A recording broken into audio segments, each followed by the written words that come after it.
New Super Mario Bros. Is Bowser hitting Peach's castle with lightning considered terrorism? I've been thinking quite a bit about the new Soup games recently because I've been having to write a review of the Wii entry for some English coursework, so here's a ranking video of all the DS bosses that's a direct result of that. Are there any rules? Yep. I don't like making rules. Rules are for nerds. A lot of the bosses in this game are just refights of Bowser Jr., except with differing arenas. The only Junior fights drastically different enough to be worth separating depend on whether Junior is wearing their bandana properly, since Junior gains completely new attacks when he is, so for the sake of everyone's time, Junior is only getting 2 entries on the list. Aside from that, there aren't really any other rules to go over, so I'll start the video now. Go! Picture this, you're adventuring through the first of many grueling castles you must conquer, only to be met with the big boss door. You walk through and are welcomed by the great Koopa King Bowser, menacingly standing there, ready to bow, and the boss fight is already over. Alright then. Can we all agree that this fight is pathetic? The premise for this one is that there is a button on the opposite side of the bridge Bowser's standing on, and if you hit it, Bowser dies. The problem is that it's way too easy to get to the button, and there's no second phase after that. So the fight just ends really anticlimactically, and it's ridiculously short. And when I said it was easy, I meant like it's painfully easy. For example, you can just jump over Bowser effortlessly. It's one of the few fights made easier by the mini mushroom. On the left, there's a moving platform which helps you jump over Bowser and basically makes it so he can't hit you. Sometimes Bowser jumps really high in the air, giving you ample time to run under him. You can do this with the blue shell. He dies very easily to the fire flower. His fireball attack is so unbelievably slow, and have I mentioned that you can just damage boost right through him? Now, I don't have an issue with there being a multitude of different ways you can defeat him. In fact, the multitude of different ways you can defeat the bosses in Odyssey was what made that game's bosses so engaging. But here, the amount of methods is over bloated without any sort of balancing act to keep any other strategies from being too broken, nullifying Bowser's existence in the boss fight entirely. There is a pretty easy way you could fix the boss though, which is to just make it longer. Even the fight this one is based off of already does that by having a corridor you have to traverse through whilst avoiding Bowser's fire, which is expanded further into a full platforming sequence in 3D land. If they did that and then also gave it the free hit scaling structure most Mario boss fights have, then I really think they could have somewhat cooked. As it stands though, this fight is pitiful. It might as well not even exist.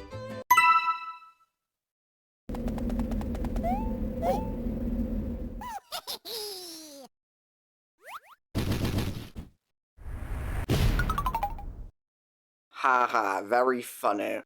Repeating the worst boss twice, huh? Interesting decision. These are the same devs who called the third NSMB game New Soup 2, why am I even surprised? Dry Bowser is the Bowser fight again, except now they can throw bones, the platform to the side is gone, and they're impenetrable to fire. But does that really matter if you can still damage boost through them, and if most their attacks still aren't that hard to avoid? The devs didn't even add another phase either. I'm not spending too long on this. It's technically harder than the regular Bowser fight, but in the way that walking down to my college's local Greg's is technically more effort than just eating the overpriced college food. A boss fight where you're guaranteed a win if you enter as anything but Small Mario should not score high. Better luck next time, pal.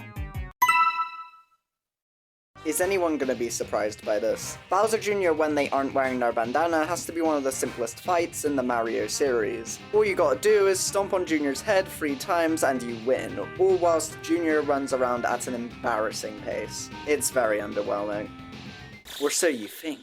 For you see, as mentioned in the intro, Junior has numerous refights, each of them changing the arena. Most of them aren't very noteworthy. World 2 and 3 feel barely altered, and although World 5 does try with the ice physics, it still isn't that interesting. However, World 6 is a real treat, for Boom Boom clone standards. This arena is set on a small tilting platform, only reacting based on where you're standing. As a result, Bowser Jr.'s elevation is almost always higher than yours, meaning that you have to jump away in advance if you want to avoid getting hit, which can actually catch you off guard. All this is obviously presuming you don't enter the fight with a fire flower, but I won't harp on that for too long because it's not as bad as damage boosting through the boss. And hey, at least the mini mushroom doesn't make it easier this time. Ultimately, this is just a battle of a shit NES boss remake and a slightly better Boom Boom, neither of which are that impressive, but I'll take a boss fight which isn't entirely mindless to play any day.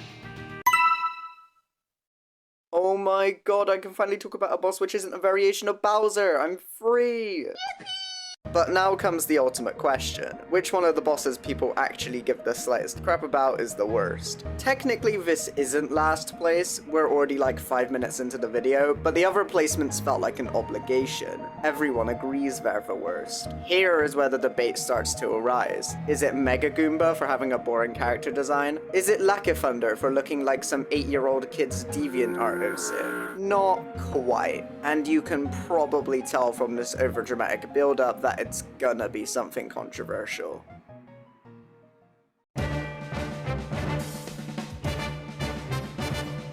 Before I start slandering, let's start off with why everyone loves it, the phenomenal theming. A Monty Mole driving a tank is a very silly idea, but the grey bricky backdrop sells the battleground atmosphere perfectly. Too bad the idea was already done in Sunshine, but Sunshine sucks, so let's pretend that game doesn't exist.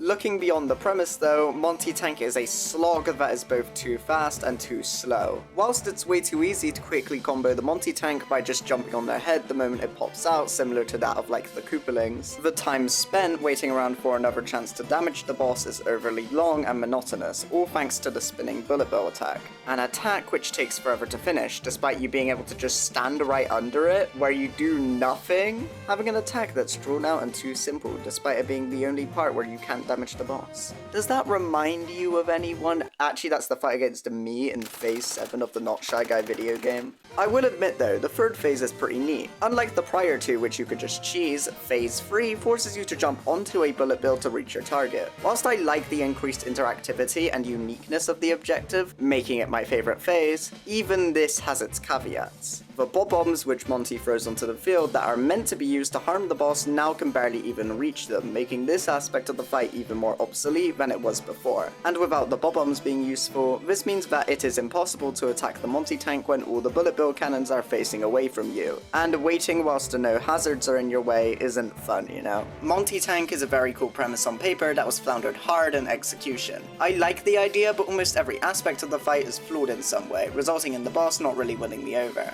Do you think this is what Trump wants to send into the military instead of trans people? So, in terms of the Not Shy Guy video game, here's my idea for the final boss. You walk into a dark room, ooh, ominous, spooky, boo, and in there you find me. You find me standing there. Me, and alongside me, you also find the same thing but smaller. What can I say? I'm a video game making expert. The previous Bowser fight and the junior fight we are yet to cover. Spoilers for the final boss, huh? This is some Mario Maker type shit. Level design is their passion, folks. Well, let's look at what we have. Starting off with the big bad himself, Bowser. In terms of what has changed from the World 1 fight, Bowser can't be damage boosted through anymore. He's got an attack which sends out numerous homing fireballs that occasionally can be a hassle, so I guess that's nice. And the platform that was removed in the Dry Bowser fight is gone here too. Lots of fantastic changes, although Bowser is still painfully basic to handle. The solution remains just running underneath him when he jumps, and you are still able to leap over him. This is where his sidekick should come in to help spice up the fight, but Bowser Jr. is based on the version we are yet to cover, who is first found in World 4. This variant is only able to be damaged by getting a shell thrown at them, and excelled there because of the small space you were confined to, making you more prone to missing your ammo. However, the area provided by the current fight is far larger to accommodate having two bosses at once, resulting in Jr. being a bit easier since you have greater room to acquire the shells. Bowser's fireballs should theoretically help Jr. remain interesting, and whilst it does a little, the fireballs move relatively slow, meaning that they usually aren't that hard to manage, whilst you are fighting Jr. And when Bowser's on his own, he's a cakewalk, so the reason they're higher than the Monty Tank is simply because the fight does always manage to keep you on your toes. There is always something you have to pay attention to. It's just that when it's Bowser and Bowser Jr. again, for the 50th time, for the final boss, why should I care? Oh yeah, right, I'm still dead.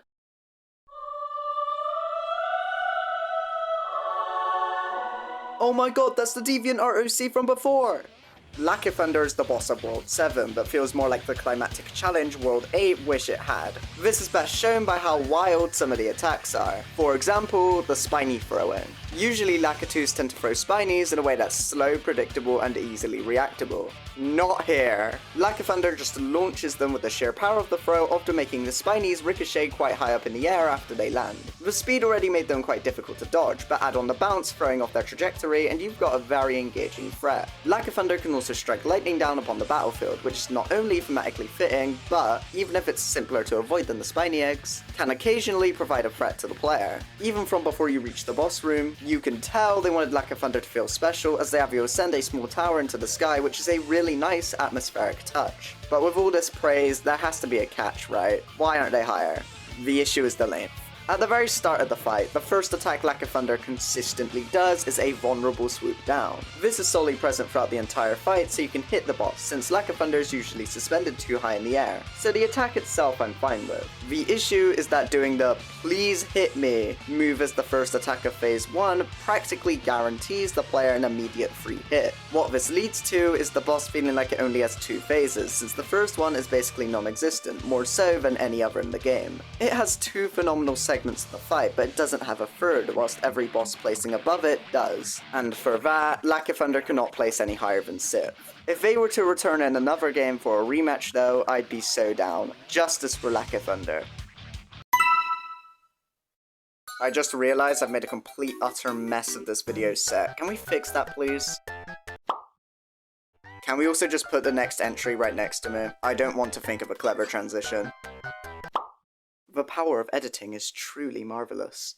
Mummopoke is quick, simple fun, and not much beyond that, but it's excellent in what it aims to do. Mummopoke's gimmick is that every time it buries itself underground, it reappears with a random amount of segments on its body, carrying it up in the air, thereby changing its height. Due to Mummopoke's body being spiky, the boss can only be harmed by stomping on specifically the tippy top of them. And thanks to the aforementioned frequent height changes, the location of the area you can damage them from is constantly changing, meaning that the game can trip you up sometimes. Don't even try choosing the boss by camping the areas they spawn from either, because if it emerges from the ground with 5 segments, you are almost guaranteed to be screwed. Another way Mummopoke avoids cheesy strategies is by always starting out at max height, meaning that if you want the immediate first hit, you're going to have to actually use skill to reach the boss. This is in contrast to, let's say, Lack of Thunder, where getting past the first phase was given to you for free. Mummopoke is pretty compelling when they only have a few segments up as well, since to combat them technically being easier to land on, the devs made it so Mummopoke usually buries itself faster when they're shorter, requiring you to act fast, which feels very skillful and satisfying.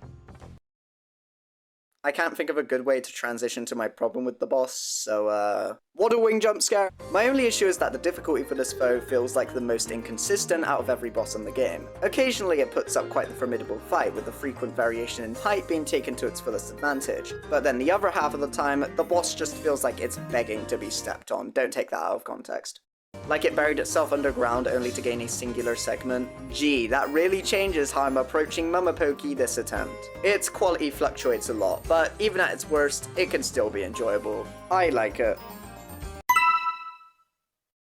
Can someone please tell me why PT Piranha, the piranha plant boss from Sunshine, is in the ice world? Not even phased by the new temperatures, what a chad. Odd choice of boss character aside, PT makes great use of the ice theming. Their main method of attacking is chasing the player from above and then skyrocketing down onto the ice in an attempt to hit them. The catch is that every time PT dive bombs from the sky, they slip on the ice, causing them to fall over, allowing you to land a hit. A simple concept, sure, but it's done pretty alright because the icy terrain makes it a little bit more challenging to keep a steady foot, occasionally leaving you to be an open target for PT. It especially meshes well with the attack introduced on phase 3, where PT sporadically jumps around, which can be that slightest bit hard to predict. And that little bit of unpredictability combined with the slippery floor throwing off your movement makes them compelling to dodge. In addition, PT only being able to be hit at certain points of the fight means they are near impossible to end quickly, alongside them not really being able to be cheesed, but I think that leads nicely into my problem with them. PT is too slow, resulting in an easier than preferable encounter. To be specific, they spend quite a while in the air for their main attack, which gives the player too much time to reposition in a way that's optimal for dodging PT. And the jump attack only being introduced in the final phase means that the first two aren't as engaging as I'd like. However, I'd happily take someone like PT, who is long but fulfilling to beat, over Lack of Thunder and Mummopoke, who sometimes feel very cheap to kill. Bonus points as well for the boss being my girl, PT Piranha Plant.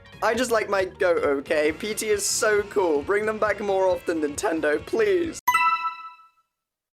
I have to ask, why does the Mario Wiki refer to Cheap Skipper as a giant fish? You could at least give him a little bit more respect. Cheap Skipper is the result of if you took the cheap bridge levels from Mario 1 and made them into a boss fight. Except here, instead of being encouraged to just zoom past everything, Cheap Skipper thrives off patience and spatial awareness. The only time you can damage them is when they emerge from the water and start skipping across the platform you are standing on. No way. Cheap Skipper isn't exactly very threatening on their own though. Despite their large size theoretically being able to take up plenty of room, making them hard to dodge, Cheap Skipper is too vulnerable for them alone to be a hassle since they move pitifully slow. Instead, the challenge of the fight comes from the smaller Cheeps that can also leap up much faster and unpredictably than Cheap Skipper to harm the player, forcing you to not only pay attention to the boss, but also their three little gremlins that are begging to cause chaos. This makes Cheap Skipper's fight one that is an interesting test of multitasking, where you are constantly having to pay attention to multiple elements which can lead to you making mistakes and getting hit. It's a unique spin on Mario bosses, more focused on being careful and being aware of your surroundings, and I really appreciate that. However, as much as I love the concept and think they pulled it off well, I do have a small gripe with the execution. The boss kinda gets easier as it goes along. Even if rare, the smaller Cheeps can be killed, occasionally by accident, reducing the amount of things you'd have to pay attention to, and they never respawn. They canonically die. Oh no, that's so sad. Meaning that the boss can become less challenging as the fight goes on, when it should get more difficult. It should build up over time. My solution would be that halfway through the fight, a spike bass could spawn. These can only be killed with the fire flower, meaning that it'd be far harder for them to just be immediately taken out, and their larger size would scale up the fight's difficulty fairly well. Regardless, Cheap Skipper is a cool concept that was pulled off decently well, and its uniqueness is something I have to commend. No shot. They did it again? Can you leave this bloody turtle alone? Wait, it's good this time? Still gonna be pissed for the sake of it. Bowser Jr. appears yet again, this time with a funky bandana being worn properly, and the shell-based moveset which was also found in the final boss, although now we can go into a bit more depth with it. The main way you defeat Junior here is by intercepting the Koopa shells he throws at you, and sending them right back at him. Trying to jump on Junior just results in him hiding back inside his shell, meaning that you have to use his ammo, which I adore. Landing on top of a moving Koopa shell in most Mario games, whilst not the hardest thing in the world, does take a fair bit of precision, resulting in landing on one here feeling lovely. Helping that is how the shells escalate in speed. Junior throws them harder and faster every time, making mistakes more and more likely. A natural evolution which I'm in love with. But not Shy Guy. Surely Junior must recognize that doing the same tactic over and over again to no avail is fucking stupid. Surely he's got a trick up his reptilian sleeve for that. Well, yes, my invisible audience member, you would be correct. Unfortunately. In World 8, Junior learns this jumping move that is very slow and easy to dodge, which wouldn't be that much of a problem if it weren't for you also being able to harm Junior this way. For a fight that is an extremely engaging back and forth most of the time, having an attack which is similar to Lack of Thunder's swoop where it basically gives you a free hit unnecessarily drags down the fight. It's probably why Junior sometimes doesn't go into his shell properly as well. I should have been dead. Like, huh? As with the previous Junior fights, the ones featuring this moveset will have differing arenas as well. World 4 is a good introduction, you can go under it, which is kind of funny. World 6 is a perfect showcase for how much better this Junior fight is compared to the old one. And the first World 8 fight features a fun variety of moving platforms and hazards all in an arena which is already extremely compact, making the shells harder to predict. World 7's is fine. It's not bad or anything, it's just the slow moving platform the fight is held on doesn't really impact anything. But the second World 8 fight is so anticlimactic. Ignoring all the aesthetic lava theming, this is just an empty platform. How did we go from Hazard Paradise to what plays like a barren plain? Come on Junior, you can do better than this. Most of the time though, fighting this variant of Bowser Jr. is splendid. They really cooked, and aside from 2 exceptions, it never really gets old. Yet sadly, I can't in good faith rank a fight with all these problems at number 1. And may I remind you, it's Junior again. Come on Nintendo, you couldn't afford anyone else. We're at the last destination point for today. What will be the grand conclusion to this ranking that will get no views? A video filled with high quality analysis. At least I think it was decent analysis, I don't know.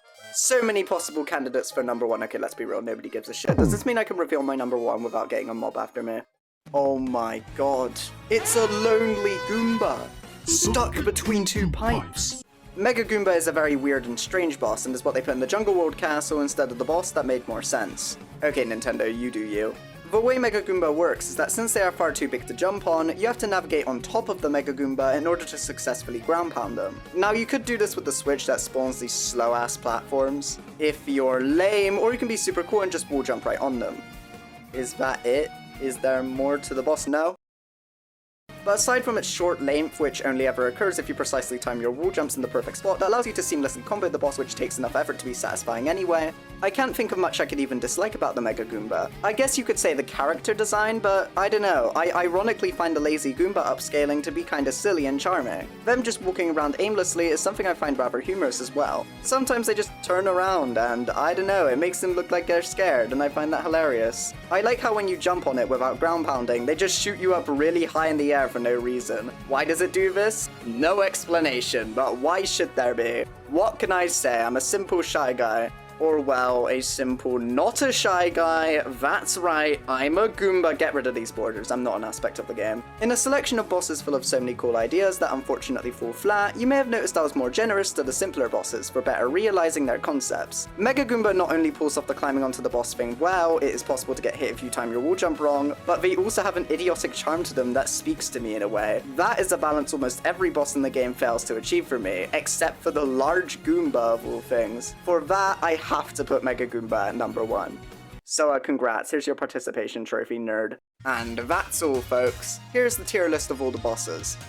Crazy. Anyways, comment down below who your favorite new Soup DS boss is. I'll read yours if your comment is cool, and if you say Monty Tank is the best, then your comment is getting deleted. Okay, bye. Also, I'd like to quickly thank my friend Sashimi for drawing the art on the thumbnail. It looks very cool. Okay, I'll go for real now.